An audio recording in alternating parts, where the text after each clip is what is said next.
You have been sifting and sorting, and in the process, you've been launching these rockets of desires. And in the process, you've created a vibrational version of the reality that you are seeking.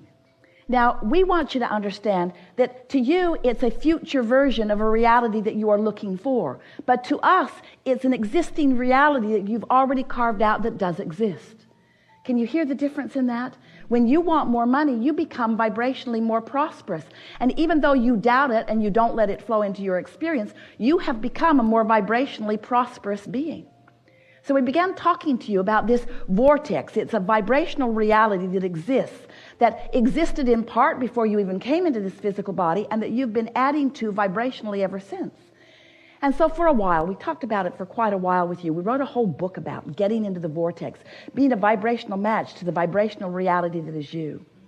And after a while of listening to us, you were very kind and nice and patient with us as you were watching Esther wave her arm around about this place that you can't really see, while Abraham insisted that this is a vortex of creation and that everything you want is in there. And if you could just look more carefully, you could see it, that this is the vibration, this is the vortex, and you want to get in there, and you say, oh, okay. I don't actually see anything now that I'm in there. And then we said, of course, you don't see it or hear it or smell it or taste it or touch it, because that's all about the manifested version. In other words, the vibrational reality is, hear this, we're only going to say it to you 1,000,000 times. The vibrational version of it is, oh, we can't wait to tell you, and yet we want to let there be enough suspense that you remember when we do tell you. The vibrational version is unconditional. Now, there should be a lot bigger gasp in the room. Because what that means is the conditions have not been realized yet by you. You began saying things to us such as, Abraham, I'll accept your odd version of all of this. I can accept that I was something before I was this. And I'll even accept that that something still exists and that there is some relativity to it. And I guess I can accept that my emotions speak to that relationship. And I'll play your silly game. Okay, there's a vortex. There's a vortex, and everything I want is in it. So, Abraham, how do I get my money out of the vortex and into the bank? That's what I really want to know. And it's really what we want you to know. There's no satisfaction. You're physical beings. You've come forth into this physical time-space reality. You are creators. You have come to manifest things. It is never our intention to get you to just be happy with the vibrational version of things. We just want you to know that the vibrational version of things exists and that it does have a frequency, and that you've got to feel yourself to the frequency before there is a match and before it can be realized by you. If you want money and you're complaining about not having enough, your money is not going to come out of the vortex into your bank account, because there is too much vibrational discord going on with you. So over time, we've been explaining lots of different ways. You got to find the feeling of the money. And you say to us, and we understand, how can I find the feeling of something that isn't? And we say, but you see, you've trained yourself so conditionally. You have been such responders to conditions that you don't realize that you could respond to a vibration and create a condition. You did not come to face reality. You came to create reality. But you can't create a new reality while you've got your undivided attention upon the reality that exists. If you let what is be the reason that you offer the vibration that you offer, it's just going to keep repeating itself. Different places, different faces. Same scenario over and over and over and over again. You don't need our word for that. You know it. You've been living it, haven't you? Different places, different faces, but not much shifting. If you just keep looking at what is and talking about what is and joining groups that also are agreeing about what is, as you keep talking about what is and how much you don't like what is and how long you've been living what is that you don't want to live what is, and how many others are living the same what is that you don't want, and how somebody else should do something about changing the condition about what is so that you could just observe what is and feel better. And we say, give it up. Give it up. You're only going to continue to perpetuate what is. And a lot of what is pretty sweet, isn't it? There's a lot of what is that you want to continue. There's a lot of what is that is good as it is and is getting better all the time. There is a lot of what is that is really the way you want it to be. But there is some of what is that is not the way you want it to be. And those things, you've got to get your attention off of the what isness of them and onto the vibrational essence of what you are seeking. So in your physical format, have you run across the concept or the notion of unconditional love? Been hearing it. A lot of people talk about it. Hardly anybody gets it. Most think that unconditional love means look at a condition that is horrible and love it.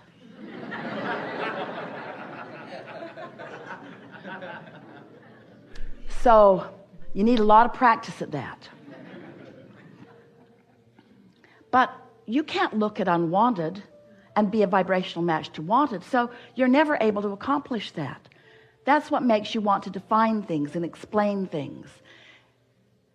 But we want you to understand that what unconditional love is, we're going to make it easier for you.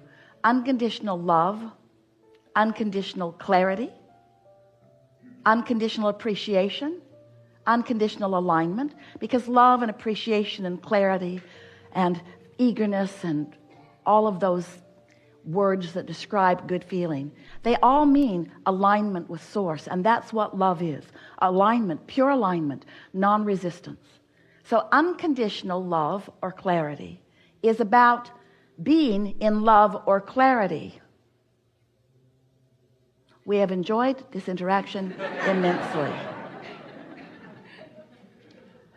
But the words unconditional love are not just a goal for you to accomplish.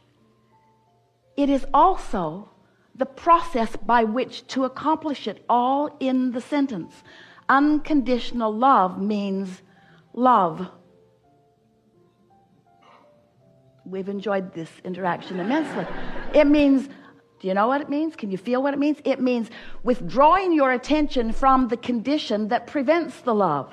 Unconditional love means there are conditions that you love and there are conditions that you don't love. But when you train yourself to sift and sort for the best conditions, you train yourself to be a conditional liver. You're looking at conditions. And if there are good conditions, you feel wonderful. And if there are not good conditions, you feel terrible. But then you have no control because your reality is full of conditions. Have you noticed? There are conditions everywhere. Don't turn on the television, whatever you do. It will bring a myriad of conditions to you.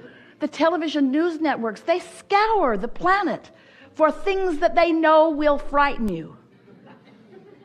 And they dramatize them and they put them on 24-hour cycles and they put music behind them and they bring them right into your living room. And they say, practice unconditional love. And we say, you just can't look at that stuff without the opinion of your source about it rising in a vibrational frequency that will let you know where you are in relationship with it, you see.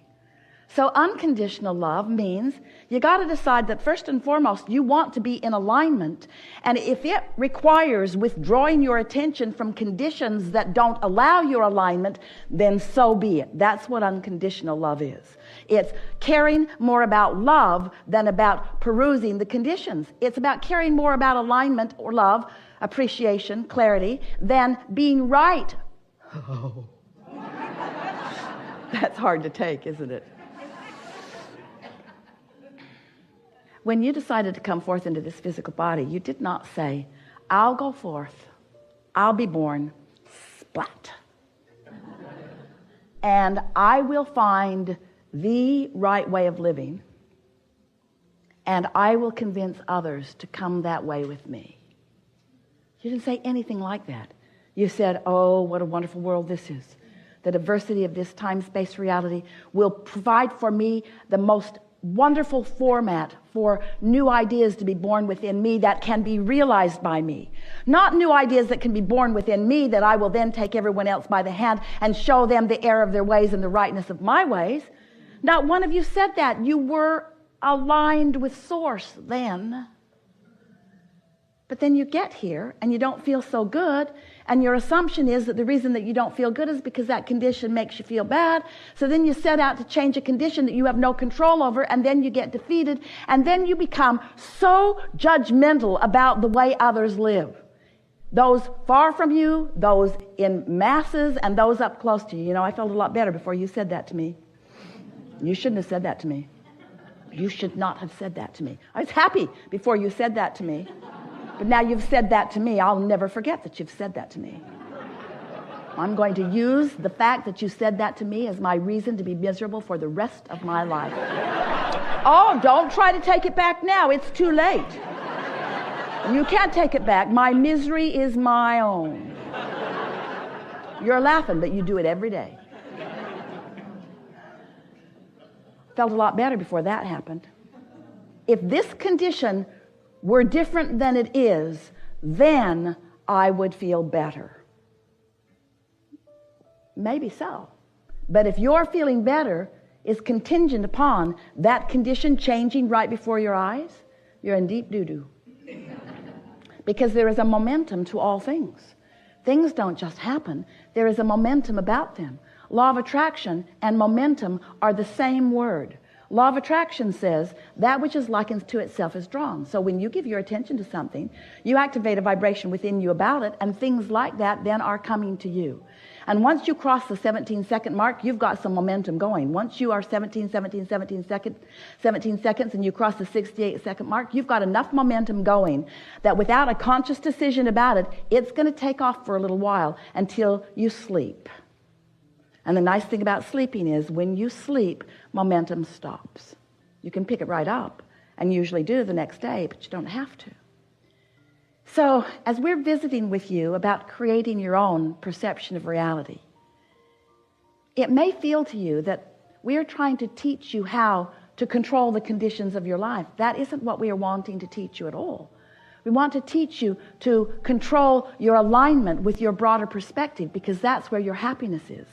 The success that you're seeking is alignment.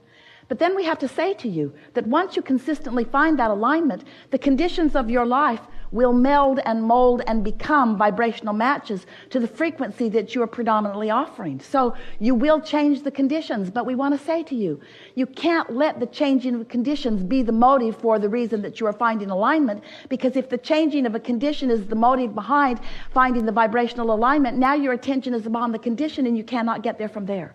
You cannot get there from there. Then you step into what you call tolerance. You just put up with it. You fool yourself. You kid yourself. You use words. You get a smile on your face. Say happy sounding things while you are emitting a vibration that is different from that. That doesn't work out very well, does it? So here's the basic statement that we want you to hold in your mind as you are moving forward forevermore. The universe does not hear what you say. The universe hears what you mean. And what you mean is what you're offering vibrationally. And you know what you mean by the way you feel. So if you are feeling uncomfortable about something, you have some refocusing to do in order to bring the discomfort into comfort. And as you begin to discover that you have the ability to bring yourself into that comfortable alignment, oh, then so many things that you've been wanting will flow into your experience. We have enjoyed this interaction more than these words can explain to you. We are loving the resonance that you feel. It feels good to feel the alignment with who you are, doesn't it? And you are as close to unconditional awareness of life as you have ever been. You'll feel more. When we analyze, focus on, pay attention to religious or governmental documents, there have been so many, there is a predominant quest that is at the basis of all of those revolutionary documents. And every one of those documents was a revolution against something. Think about it.